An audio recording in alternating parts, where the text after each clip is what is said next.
Good afternoon, everybody. It's Maynard and Colin and Mike Bradley, and we've got two fantastic guests today. I know I always say that, but it's always true. Today we've got Dickon and Giorgio Bresciani, both from McKinsey, and they're going to do a presentation for us on the energy transition, and we're thrilled. Dickon is the head of sustainability. He's in California. Giorgio is the global head of oil and gas. He's in Europe. And so these two guys work together frequently, presenting the firm's view on the energy transition. So we're going to get to hear from them and get to ask them some questions. It's going to be awesome. So thank you guys for joining. Mike, what's happening on the screen today? Get us warmed up. A bit of a mixed bag, Maynard, but a couple things to relay. Look, things are looking more optimistic here. You saw last Monday you had the vaccine news from Pfizer, and this week you had the vaccine news from Moderna. And so what you've seen is crude oil is up around 15% from the bottom, but more importantly, the XLE, the OIH, the XOP, the energy ETFs are up anywhere from 25 to 35%. And that's pretty unique. We've not seen that, really in the last 6 to 9 months. We've seen the oil commodity outperform the energy ETFs. And so what is this telling us? It's telling us that guys, hedge funds obviously are getting squeezed because they've been positioned negatively. But what it also tells us is that long only money is now starting to sniff around here. And we're seeing that on our desk. We're hearing a lot of conversations in regards to what do we do now? I think most people that were really bearish second half, at least first half of 21 and more thinking a group rebound in the second half of 21 are really kind of starting to bring that forward a little bit. And so what we've seen is, risk on trade into some of these energy ETFs. We haven't seen that in a while. That's a really good sign. Is the group going to run away from us? No, because there's just a lot of obstacles. But I just think the amount of negativity has been so high.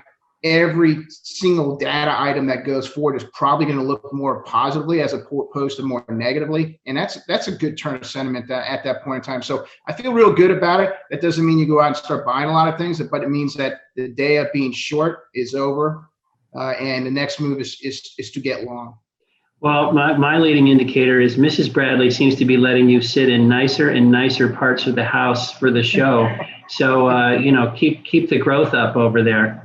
There you go. Colin, I think you were going to get us going with a few pages just to stimulate our minds so that we're in McKinsey shape. Yeah, I don't know what it means that Mrs. Fenton is still keeping me in the library, but maybe I'll get let out sooner rather than later. It's a big brain. She's got to keep it contained. Just keep it in there. It was only 7 days ago, it seems, that Walter Isaacson was telling us about the success of the Pfizer vaccine. And now, obviously, we have the Moderna results, possibly 95% efficacy, as Mike just said. And so I thought it'd be helpful to just go through an update on some of the COVID data points, because we could have not only the benefit of a live vaccine and that affecting perceptions, but also some of the underlying numbers, I think, may play a role there too. The media has very much been focused on this concept of a third wave has hit the COVID space. You can see here in the dark blue line cases in the United States. This is the 7-day moving average of daily incidents, and then deaths on the right axis. Wave number 1 here in the spring, wave number 2 in the summer when we had the initial reopens, and now, of course, waves number 3 as we go into the winter.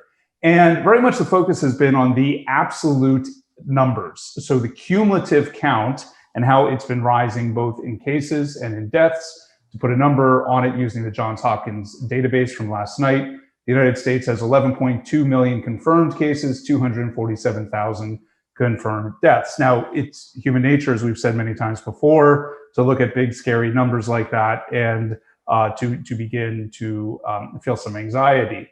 But let's take a little bit of a look here at what this data is really telling us. The 11.2 million cases, it feels like just a week ago it was 10, and in fact it was. We crossed the 10 million threshold on November 9th. You can see here when we crossed 9 million, 8 million, 7 million, all the way back. When we ask how many days are in between each of these thresholds, it took 98 days for the United States to cross the 1 million mark in confirmed cases, then 43 days to get to 2. You can see all the numbers, and basically the punchline is, as recently as September 25th into October 16th, it was taking about 3 weeks to get another million persons then it was 2, now it's 1. So definitely a reality and perception of acceleration. When we look at confirmed deaths, it took 86 days to get to the first 100,000 deaths with COVID, then 118 days to get another 118 days to get to 200,000, and it's been 55 days since that threshold was breached on September 22nd. But if you're paying attention here, you're probably noticing that as the media is very much focused on the absolute numbers and watching the cumulative curves go higher, it's really important to notice that the slopes are different. There is a relative rate of change that is not consistent between these two charts. And you can see it here when we more closely box out what the slope is. And in fact, you can see that the blue arrow on the left, cases, has a steeper rate of acceleration than the confirmed deaths. Why is that important? Obviously, COVID, SARS-CoV-2 is a very serious disease. It's a respiratory disease that can get into any organ. If you are susceptible to this disease because of age or underlying condition, it can be fatal or have permanent damage to your body. However, if we look at the case fatality rate, rather than the absolute numbers of cases or deaths, we get this chart. This is cumulative deaths confirmed divided by cumulative cases confirmed. And notice what's happening here. Because the case count is increasing on the confirmed side more rapidly than the deaths, we are getting this curve falling. And as of last night, it was at 2.21%. Why is that important? Well, as recent as September 10th, it was still above 3. As recently as July 13th, it was above 4. As recently as June 26th, it was above 5. And on the famous day when we saw the sub-zero print in prompt TI, it was at 5.44 and rising. And so at some point here, the media is going to have to pay more attention to the fact that one of the consequences of a rising confirmed case count in perspective to what's actually happening with fatalities is that the public will become more and more aware that their personal risk today, their perception of it at least, is going to be different than what they thought it was in the past. At the current rate of trend, the US case fatality rate will fall below 2% on Friday, November 27th. So this is a rip from the headlines perspective that may be only 10 days away. And at current trends, if they sustain, the US case fatality rate will be 0.89% when President-elect Biden is sworn in on January 20th, 2021. 0.89% is a big, big difference from 5.44. And of course, what's really happening here is the confirmed cases the whole time have missed the asymptomatic cases, the low symptom cases. So there's been a sampling issue here. As more and more cases are discovered because of more and more testing, the case fatality rate is converging on the true underlying infection fatality rate, a point we have made many times over the past 8 months.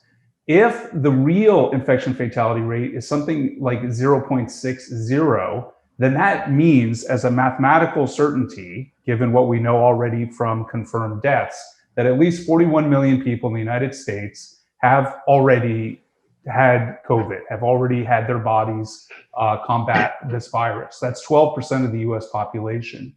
If the true infection fatality rate is as low as 0.13, that means as of today, 190 million people in the United States cumulatively have already had COVID. That is a gap of somewhere between 12 and 57% of the US population. Admittedly, it's pretty wide, but it shows you how sensitive these calculations are to these numbers of what the true infection fatality rate is. One other fact we know for sure is that there have been 164,366,274 tests applied in the United States. And within the next 24 hours, that is a number that will represent the equivalent of 50% of the population. Now, to be clear, many people have had multiple tests. So it's not that we've actually tested individually half of the US population, but it's a heuristic that helps us understand just how widespread the testing has become, how widespread the confirmed cases are, and importantly, from an energy perspective, what that might mean for the comfort level of getting on an airplane.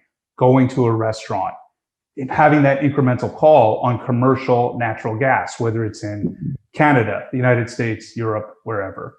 Is this true on a global basis in addition to the United States? Yes, it is. The worldwide COVID confirmed cases are now above 55 million. Confirmed deaths are in the vicinity of 1.3 million. We get these hockey stick kind of curves. But because of this difference in the slope, the global case fatality rate is also falling. It's at 2.4%. If current trends sustained, it will fall below 2% by December 24th, 2020. And globally, this is something that has a high potential to create a paradigm shift in how people think not only about macro risk, but their own personal risk. To conclude, let me just put this a little bit more in context. You may remember this table from prior communications. It's our rendition of pandemic data for modern times. And in particular, I want to focus your attention here on these numbers. If it's true that the true infection fatality rate is somewhere between 0.1 and 0.6, as opposed to the sample bias that we get on the case fatality rate that pushes it above 2, then again, it's a mathematical fact that somewhere between 41 million and 190 million Americans have already confronted COVID. Globally, that number is 221 million to over 1 billion. Now, we have heard the CDC and other reputable authorities worldwide make this point before. In fact, in the summertime, there were a flurry of news articles saying that 10 times, maybe even 20 times of the actual cases had been missed. But I think there's a little bit of historical perspective that's also kind of getting glossed over, and that is the historical experience, most like what we have seen so far, is not the 1918 so-called Spanish flu. It's the 1957 to 58 so-called Asian flu, where you can see at that time we had a 0.67% case fatality rate. We had population adjusted numbers that looked similar to today. And I don't think any of us were sitting there in grammar school or high school spending a lot of time learning about the 1957 pandemic. And so when the historians come back and describe this period of time, they're most likely going to key on the fact that this website has done more to kind of influence the policy response to COVID. Notice there is no reference to the true underlying infection fatality rate. We do get some emphasis here on case fatality. We get only confirmed cases globally, confirmed cases by country, confirmed deaths globally and by country, and a scary red blob in the middle. This really is not giving us the kind of statistical information that we need in order to assess energy demand risk. And even these tabs, critical trends and data in motion, don't give us any of the kind of age adjusted or, as I pointed out, infection fatality rate data that we need. And so bottom line, this is kind of where we tee it up now for our friends from McKinsey.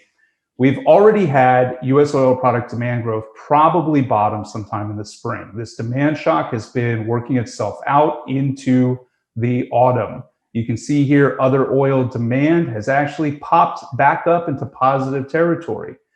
This kind of busy bar chart, stacked bar chart, may not really help you see too clearly that as of last week, according to EIA data, gasoline demand in the United States was back to 94% of normal. Jet fuel demand was back to 76% of normal. And it looks certainly here on the cumulative chart that the demand shock may have bottomed. So from a market's perspective, what does that mean? It means in the next several weeks, certainly within the next couple of months, the combination of effective vaccines and perhaps a bit of a paradigm shift in the way that people think about risk may suddenly give us a boost to the demand side. Do markets see this? Are they beginning to prepare for an inflationary impulse? Oh, you bet they are. Here's our friend Bitcoin. Remember back in May when we had the halving, we talked about the potential upside.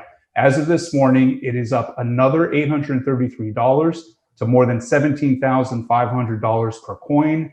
And if you want to draw a circle around that and say, oh, that's just financial fluff, that's just money flow, take a look over here at copper, a true industrial commodity, back above $7,000 per ton. So bottom line, I think we should read loud and clear here that we're getting some signals from the real world, the industrial markets, and the financial markets that a surprise uplift in energy demand may be forthcoming. Okay, guys, well, let's jump right in. Dickon and Giorgio, again, huge welcome to you guys. We're very excited to hear your thoughts. And again, just as a reminder, Dickon's the head of sustainability at McKinsey, and Giorgio is head of oil and gas. And these two guys do a lot of stuff together, which I found interesting.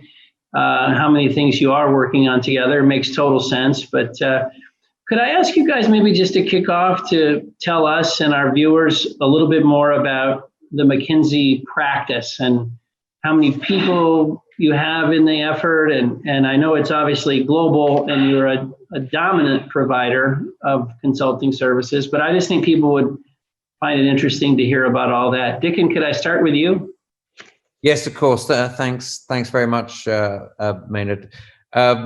I'd say that the scale of our practice is significant and growing rapidly.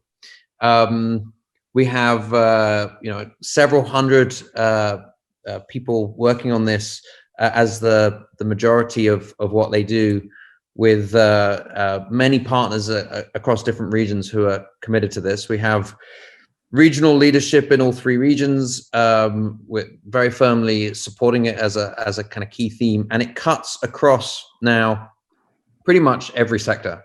I'd say initially the sectors we were focused on were the big one was power, then came mobility, then I think sort of energy and materials more broadly with oil and gas, basic materials, mining. But now we're doing a lot on the capital market side, which we'll discuss, I think, a bit today: banking, insurance, asset management, private equity, and even stuff on now kind of healthcare, tech, and obviously things like consumer. So it's cutting across all sectors and all regions with a different flavor in each region, but growing rapidly. And I think what's interesting about it is we end up integrating very tightly with our different sectors. And one of those important sectors is oil and gas, which Giorgio leads, and he can describe some of the capabilities we have in that area. Yeah, Giorgio, why don't you do that? And thank you. I know you're joining from London. It's late over there, so thank you for doing that. Well, a great pleasure, Maynard, and thank you for the opportunity. So the oil and gas practice, we are a global practice. We operate across regions and across basins. Clearly, we have a huge operation across the Americas, and particularly North America. Then in EMEA, with a focus in Europe, Middle East, and Africa, and in Asia Pacific, including China and Australia. We have more than 200 partners fully dedicated to the sector across the different regions.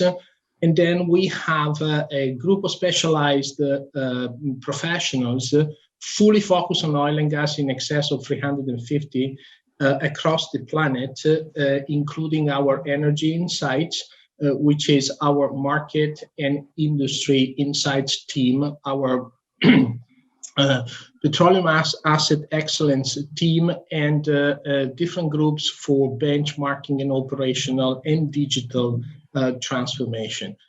We serve clearly international oil companies, national oil companies of different size in different regions on a broad set of issues, including strategy, organization, a lot of performance transformation, and as Dickon said, the sustainability challenge and opportunities and the decarbonization is becoming a core theme for our clients.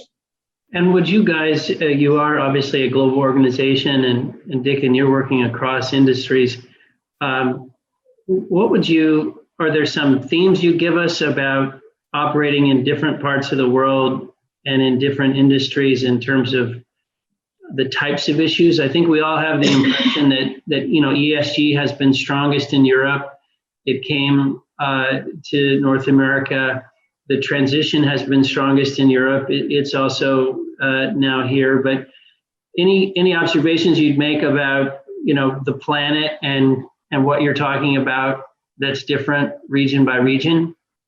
I can start maybe. I think that in Europe, the overall theme of sustainability and climate as a theme is pretty strong. It's there's a fairly heavy regulatory bent. Obviously, the Green New Deal that is now being sort of rolled out over Europe, and the kind of Build Back Better theme post COVID is getting quite a bit of resonance. I think that's also the area where the financial regulator has played a bit more of an active role around the role of climate change in the financial system. I'd say in the US, actually, we're seeing some of that, some of what we're seeing in the European banking sector beginning to emerge in the US, but the US is probably more, if you like, more opportunity driven than risk driven. So a little bit of the focus is on the risk side in capital markets in Europe. And in the US, it's probably on the deployment of new capital around the opportunity.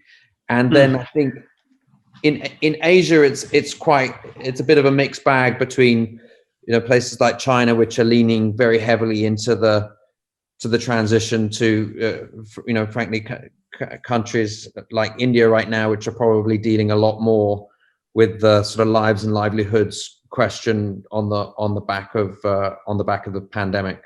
So much more of a mixed bag there, but it's also an area of enormous importance, because that's where a lot of the most recently built assets are, and where a lot of the new capital will be deployed in the future. Maybe just one more question, Dickon, before I pull Giorgio in again, is sustainability, in China, Japan, Korea, do you see the same with the corporates? What's the conversation like there? I mean, obviously Asia is a very big place. Yeah. And I say it varies a lot. But I think, and we'll maybe get to this, but as we think through the industrial assets, a lot of them, as I mentioned earlier, are a lot of them have been built in the last 10 to 15 years. So there's a lot of useful life left in them. And so the question of a steady and thoughtful transition, I think, is top of mind, how to do that kind of economically, whilst also deploying a lot of new capital. And it depends region by region. So I'd say in places like Australia, after the fires, for example, there was quite a bit of discussion about physical climate risk. In Japan, things like the consumer debate is quite high up on the list, but it's quite varied, but beginning to pop up a lot more in discussions than we'd seen maybe 6-12 months ago. And we're always fascinated by China. Is China, I could be totally wrong, but I assume maybe the environmental is the thing that they're increasingly more focused on, or is that maybe not so much the case?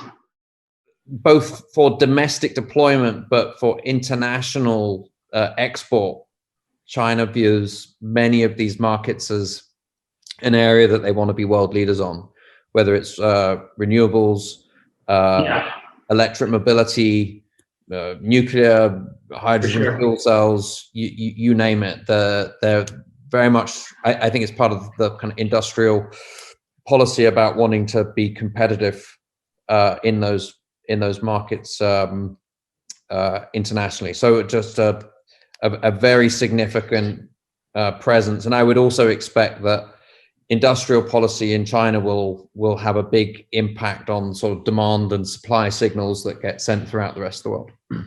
I guess I was just wondering, in a Chinese boardroom is the topic, how can we be cleaner, coming up more and more? And I was imagining it might be, but that's maybe a hard one. Yeah, I don't have visibility into that, except for, I think the very sort of engineering-based, rational decision-making with a very clear-eyed view. I mean, we recently just saw the announcement that about being net zero by 2060, which is a very, very significant announcement. And I'm guessing 2060 may become accelerated to 2050. They tend to do things earlier versus later. So I think that's a strong indication of how they're looking at the agenda. Awesome. Well, Giorgio, how about you, if you don't mind, the same question. You're working with oil and gas players all over the planet. Are there different themes or different questions or different types of projects, that you could tell us about sort of thematically by region? Or what do you notice as you look at the entire discussion and project book at McKinsey? There is clearly some differences across the regions, and they depend on the structure of the market, the dynamics in the market, and the type of companies that we are discussing with.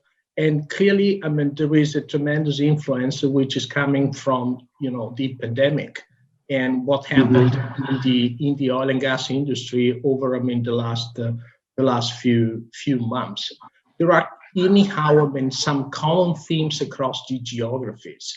Well, the first one is clearly a revisit of the overall portfolio for the companies, with the absolute need to focus their capital and their attention to the most productive assets. And so there is, in general, a pretty much across the continents and across the different type of players, the tremendous focus to high grade the portfolio, focusing the capital allocation on the most productive assets, and even thinking about the portfolio through the lens of the carbon footprint and the carbon emission to start playing with the energy transition.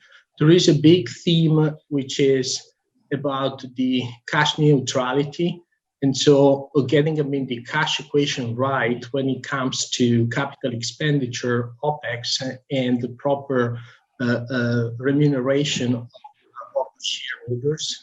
And this is true for all the players. And then I think there is a big theme about how to bring forward what the oil companies have been learning through the pandemic when it comes to the use of technology, to the rethinking of the operating model, and how to particularly use digital technologies to change the way they operate the assets, continue to improve the productivity, protect the workforce, and accelerate the digitization of their operations. And are the two of you as surprised as I think maybe all of us are? You guys might have seen it coming, but when the pandemic hit in February and March, I don't think we all realized, very few people guessed we'd be talking about the energy transition as much as we have over the last 7 or 8 months. And it had to do with, clear skies over New Delhi and the Build Back Better theme that you mentioned, Dickon, and also the infusion of capital that seems to have, the capital markets have exploded around some of the greener names. But are you guys surprised at the extent of what's happened, or what would you say about all that? A couple of thoughts. One is, I think we are in a historically low interest rate environment. Yeah. And what many of these alternative energy sources do is replace OPEX with CAPEX. And so you are now deploying capital with very low interest rates and no commodity risk. And that suddenly opens up a significant pool of capital of around institutional investors and pension funds. And many of these sustainable pieces of infrastructure look to an institutional investor like a toll road, in that they have offtake agreements, they have a revenue source, and so they are, securitizable and very, very investable. So I think you're beginning to see a new asset class emerge that has the characteristics that are very aligned to the obligations of large sources of institutional money. So that's on the one hand, and on the other hand, if you like, the the tree of investment is being shaken in some of the higher carbon assets, where as you put on the specter of a bit of climate risk. And I think one of the interesting things the pandemic has done, and maybe the analogy is overplayed, but what the pandemic is an external shock from the natural world. And it turns out that external physical shocks from the natural world are very difficult for the financial system and the real economy to absorb. And I think the notion of resilience and vulnerability is very much in people's minds. We're beginning to see a lot of companies thinking about things like repatriation of supply chains and things. Mm-hmm. And some of these themes of physical resilience, and the notion that some of what we're seeing from a climate risk point of view is a threat to stability. And I think that has changed a little bit the way some the capital markets have viewed some of these, as you mentioned, Maynard, some of these low carbon sort of alternative energy sources. But I think that there's a lot still to play out here. That there's a kind of one shot of stimulus money that will be spent in various regions, and it will be spent once, and then a lot of the public coffers are spent. And then I think there's a big question in various areas of the global south in terms of what the recovery will look like. So still a lot to play for, but I would agree that the pace and scale of if you like, a bit of the turn of sentiment in the capital markets has been quite dramatic. Specifically, related to the oil and gas industry, we entered the pandemic with a big question mark. Is the energy transition going to get accelerated or going to get delayed? Depending on how the market is going to play out. And there was a lot of uncertainty at the beginning, but as Dickon said, the move in the capital market, the move of the governments with the packages made available to launch the economies pretty much across many geographies has clearly opened up a bigger interest and possibly an acceleration of the energy transition. And now is clearly at the center of the debate. Well, certainly the packages that have come out from fiscal authorities are stabilization measures and more one-shot kind of deals. But we now have the incoming Biden administration, which is committed to rejoining Paris, and that means the United States will take back on its financial obligations under Article 9 and its technology transfer obligations under Article 10. And those are recurrent promises for the rest of time, and in particular to the benefit of the South, to the developing world. How does McKinsey think about that vector for capital investment through the Green Climate Fund, and what are you telling clients about that? So we don't advise specifically on policy, but I do think that we have this sort of structural shift, at least in sort of public markets, of what was seen as safe and good returns is sort of been questioned a little more.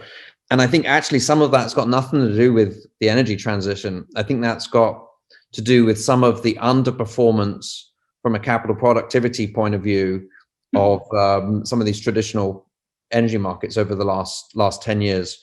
So I think that's one of the factors that are weighing in. I think the other side is, again, if we're thinking of oil and gas, and Giorgio will know this better than I, but I think when you look at a supply-demand point of view, yes, demand has been suppressed throughout the pandemic, and you were mentioning earlier, Colin, that it looks like it may be recovering, but the supply situation is still long.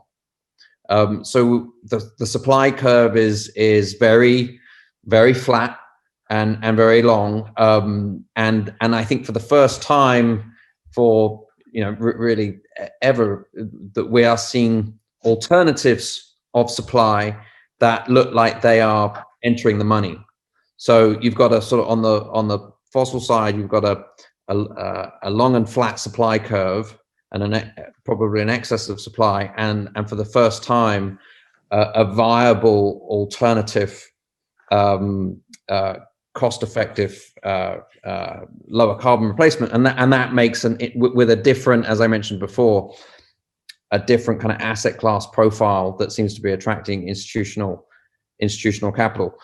So in a way, as you step back, that I'd say that the kind of the good news from a climate point of view is that the capital markets really, for the first time ever, have been open to these low carbon alternatives, and money is beginning to flow. If anything, we've now got a little bit of the opposite problem, which is, yes, transition risk is getting priced in to these equities, but capital is not flowing so much to the installed base, which is still the lion's share of the economy and needs to progressively be transitioned. So we hope it will get worked through, and that to your point about non-OECD and global South, that capital continues to flow to those geographies where a lot of these assets are, so that they can transition over time. But that will take careful thought and time to get right. Giorgio, maybe I could ask you, sometimes, and I know it always depends on which client, which region, what's their focus, what's their size, but sometimes when you're with an oil and gas company and talking about the transition, they always face some tough choices, right? Like, I can stay in my lane and do what I do well and try to do it as well as possible, or I can begin to branch into these new things, or I could even buy a new division that does this. Like, there's a number of choices, and I know you guys are frequently helping people wrestle with the strategic choices that oil and gas players in particular take. Is there anything you'd share about that diagram, that decision tree that all these oil and gas companies are facing? Yeah. So let me maybe start with few facts and then a little bit of observation. Well, we said the energy transition and the sustainability is becoming a very relevant theme for the industry. What we observe and what we have been observed over the course of the last year, as oil companies setting themselves up with different level of ambitions when it comes to energy transition and decarbonization. And if you look at what they have been promising to the market and investors on their own operation and on the different scope of the decarbonization and energy transition, I would say we see three groups emerging. There is a first group, which is fundamentally European oil companies and few others, including few Americans, that they have been pretty ambitious in setting up net zero carbon commitment or carbon neutrality, right? On scope 1 and scope 2, but with even some ambitious targets on scope 3. There is a second group of players that have been making commitments which are a little bit less than net zero and pretty much focus on scope 1 and scope 2. And then there is a third bucket, which is they fundamentally continue to adhere to the regulation requirements, but they have not been very explicit on what their targets are going to be when it comes to their decarbonization of their own assets. At the same time, we observe four archetypes to emerge when it comes to the level of ambitions and the level of leaning forward to embrace the energy transition. The first one we tend to call it the traditional oil and gas players.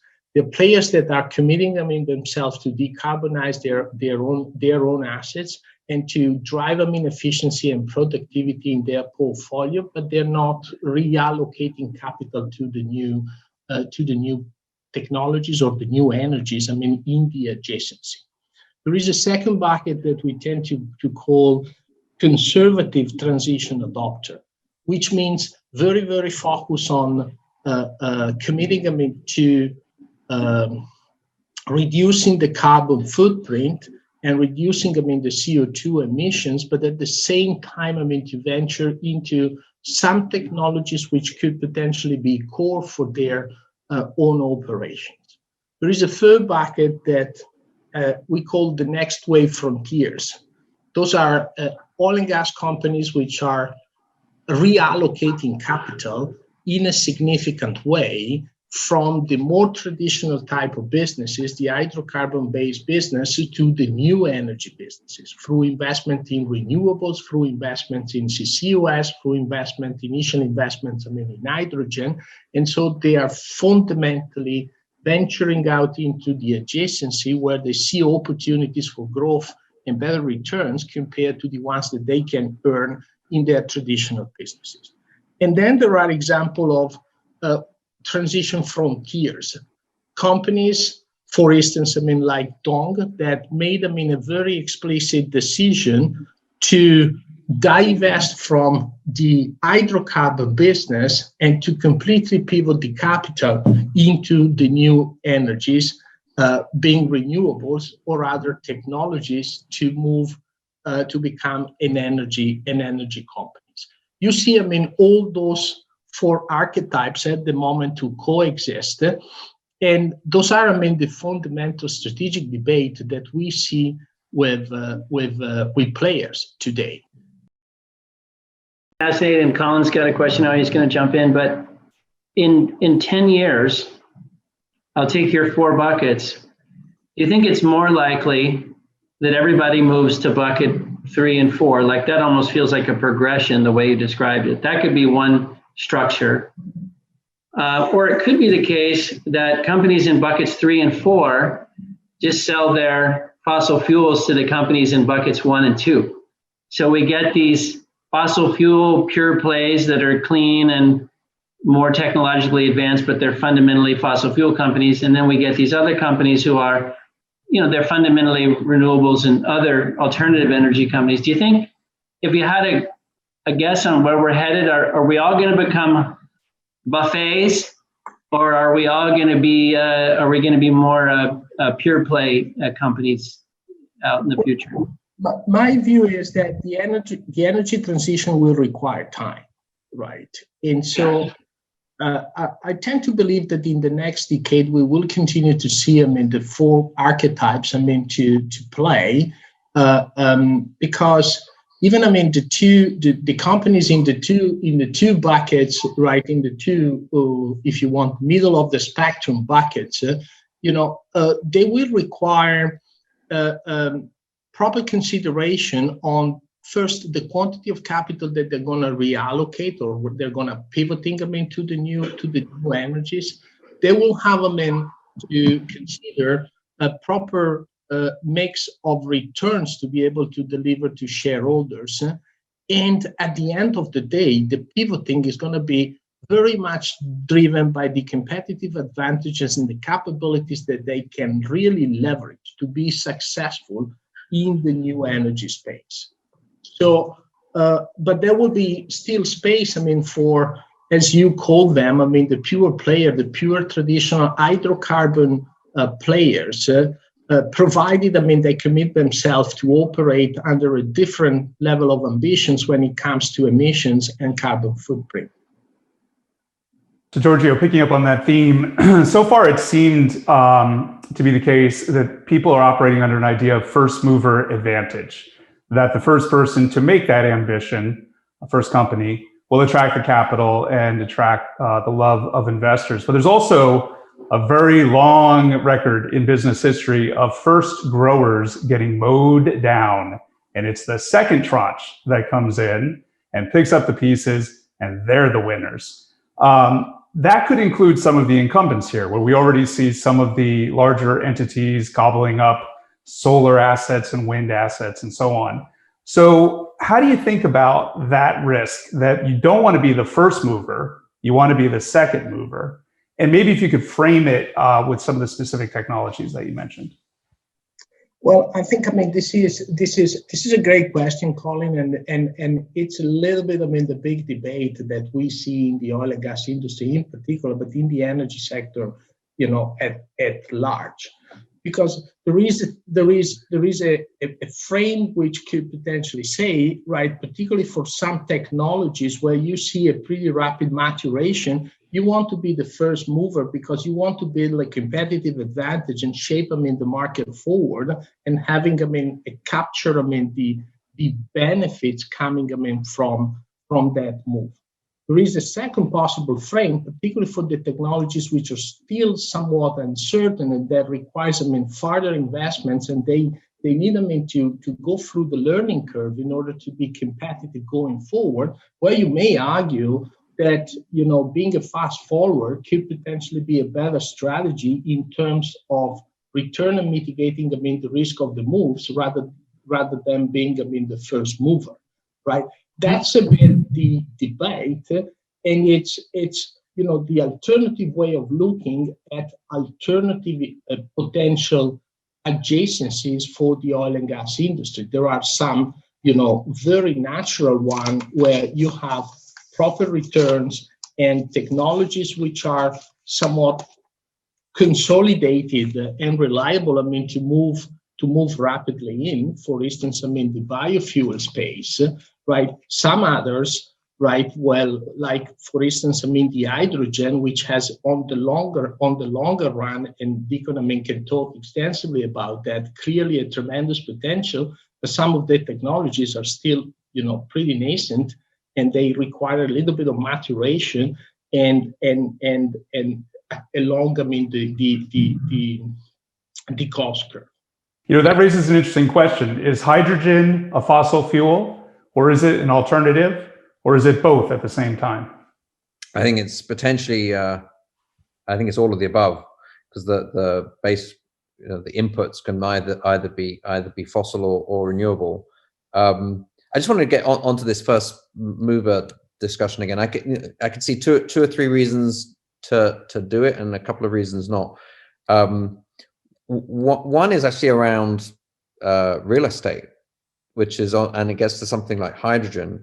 I think if you want to do green hydrogen, for example, there are you need a lot of land for renewables. You probably need a port to be able to export the green hydrogen or green ammonia, and you need the ability to permit. And the places to do that at the massive scale required, which is tens of gigawatts, are probably quite few. So in that respect, it's actually quite like other natural resources. It's finding the right real estate.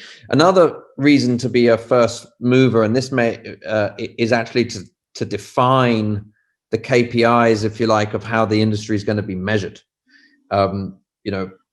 Defining the numerator and the denominator of how you are going to report your progress can actually be aligned to the specifics of your business, and we've seen that in some industries. The person that leans forward first has a bit of an advantage there.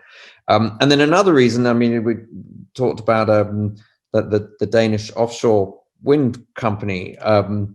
It turned out that the rents associated with those early contracts were very attractive, and before they kind of get sort of beaten down over time, it's beneficial to be in early. I think the downside is that I think pure plays have an easier job. It's just easier for the capital markets to understand. I think the ones who are trying to move large quantities of capital from point A to point B, that is just I think regardless of industry, that has always proven quite difficult.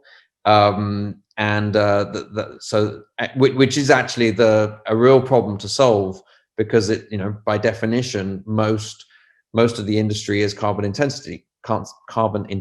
So if you want to decarbonize and you want it to be those same companies, then at some stage they are going to have to reallocate capital, and that's always tricky to do with shareholders watching. So Dickon, one question for you. See if you think this analogy is somewhat appropriate. But in the late 90s, mid to late 90s, we also was a low interest rate period. A lot of new technologies at that time, they were related to the internet. They got funded in the public market. They were a whole bunch of different companies, often caught a lot of capital. And I think we'd probably look back on that period and say there was a period of overcapitalization, and there's some companies that didn't make it, but there were some tech giants that came out of all that capital, which were, dramatic, game changer companies. Do you think that's what's happening right now with these alternative energy transition type companies? Like we all know that some of the values, they're different. A lot of capital's going in. Not everything will work, but we know some of it's going to work, and we know some of it won't end well, but others it'll end great. Do you think this analogy holds up, or is it far-fetched? It's an interesting one, Maynard. I think that not being a real student of exactly what happened there, my understanding is a lot of that capital went into infrastructure, like fiber in the ground, that enabled everyone else to connect to it effectively for free. And that became a huge public good upon which all these internet businesses and digital businesses could be built, given that the fiber had been put in the ground effectively by someone else. I think maybe the analogy of that is that I would expect a lot of renewables to be built, and in some cases due to regulation, if you look at some of the say residential regulation, you may end up with a good chunk of solar being built in a place that is not necessarily advantageous to the grid. It might make sense that you could build it in another area that would relieve congestion more effectively. So will there be kind of overbuild in some areas? I would imagine that probably would happen. But relative to the overall magnitude of the challenge, and I'm just thinking of power and the hundreds of gigawatts that will need to be built, I don't think there'll be, an excess of will we build too much relative to sort of the need to take or to have lower carbon sources. But I'm sure that many of the companies that you see today will not be the ones that you see in the future, and that a handful of them will survive, much as the case during any period of significant sort of innovation and disruption from a technology point of view. Well, we may not overbuild relative to the absolute footprint of those gigawatts, but we may pick the wrong sleeves. And I'm reminded of what happened to gas over the past 10 years, where it was cast as a bridge fuel and a green fuel and a good thing. And after the investment was made, its portrait was changed. And as we watch Michael Schellenberger and some of the folks who have written on wind begin to point out the killing of birds and insects, which I had no idea about before I read this book, to be totally honest, I could easily see 15 years from now, there be a pushback on the horrible biodiversity aspects of wind, the recycling nightmare that happens with the blades. How could he possibly have gone back to this technology from the Middle Ages when next generation nuclear was sitting there, and that the first mover in the year 2020 should be looking at small modular reactors or a form of natural gas that is more in the hydrogen world? And why were you ever the 15th or 1,000th person to be putting capital into wind and solar? I raise that just as a reminder of the history since the 1990s pets.com world, and many other examples we could go to in history. Yeah, I would say that the difference here is that I think that small modular reactors for nuclear, etc., when they come along, will sound like a terrific thing. The problem is we don't have the time. If the 1.5 degree Celsius math, just to lay it out, says the carbon budget remaining for the planet is 470 gigatons, which is approximately 10 years of current production. 2 degrees is probably 900 gigatons, which may be 20 to 30 years. The advantage with many of these technologies is they are modular and they can be put up in months. The problem with nuclear as it exists today is that the time to get it up and running and the cost overruns historically have been challenging. And so I think it's a bit of an all of the above strategy that I think will be needed. We don't have time to find the sort of the perfect solution. I think the technologies that we have in hand today are both affordable and deployable. And I'm sure there'll be a lot of other innovation that comes and surprises us. Like we were surprised, if I look back from what we had sort of predicted 10 years ago to where we are today. And I think all that innovation will surprise us on the upside. One thing, Dickon, you hit on earlier that I was struck by is there's so much capital in the world that would like to go into sustainability / ESG driven strategies. There's a lot of capital that wants to be a part of improving things. That's my simplistic summary. If a company was formed that said, we're all about getting the Indians and the Chinese to stop using so much coal, and all we need is $75 billion.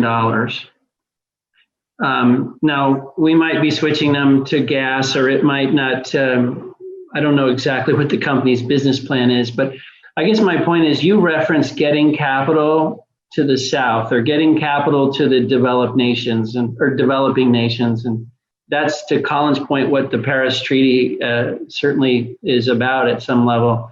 Why can't we get all this enthusiastic money out of some of the stocks and some of the things that it's doing, and can we get it to the front where the problem seems to be most pronounced and where, to your point, it would have the most immediate benefit for emissions? I'm sure there's a question in there somewhere, Dickon. How do we get all that money into the problem, I guess is what I'm saying. Yeah, I mean, look, I think what's happened recently is, look, when things are changing, you've just got to kind of go back and look at what the new set of risks and opportunities are. And in some cases, I think the financial regulator, by asking for a little bit of disclosure in the case of, say, the banking sector in Europe, has been pushing for that. And I think that transparency is beginning to move capital. As I said, I think the potential unintended consequence of it is the real challenge is how do you decarbonize the install base, recognizing that it is attached to a political system, socioeconomic system, and a financial system, and that there are livelihoods, and investors associated with these assets that do drive today's economy.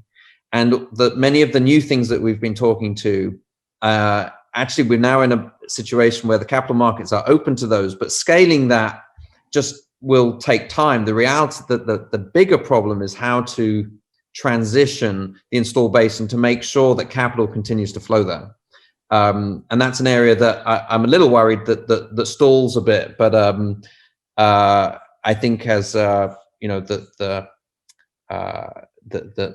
need becomes clearer, and you begin to factor transition risk under those existing assets and what it takes to prolong their life by decarbonizing them, hopefully capital will begin to flow. Well, speaking of time, we always have too much fun with you guys and we lose track of time. We're running out. Giorgio, oil and gas companies have been through a lot in the last 5 or 6 years. At some level, they've just found too much oil, and that's not good for returns. What do you tell your oil and gas clients to cheer them up a little bit? Because these have been tough times for them. The market is still, still in a very volatile type of environment because of the disruption of the demand that we have been observing, driven by the pandemic, and because of the oversupply, in particularly of liquids. Well, we have seen, that the market has gone through some measurement measures, to try, to have some sort of a discipline, which is progressively, paying off. So still, the level of inventories for liquids are at an historical high, and so it will take still some time for the market to be in a more structural balance.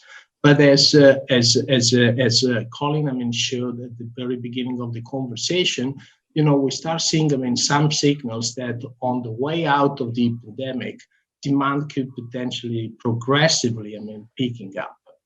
So the situation is slightly different, for gas that had a less dramatic impact in the short term and has been more resilient in terms of demand. So we see another couple of years of challenges for the industry in order for the market to balance out and to remain, in a more structural equilibrium. But at the same time, if you take, the long-term perspective, and even if you consider the absolute need, to move into the energy transitions, the role of hydrocarbons and the role of gas will remain significantly important, at least in the next decade to come.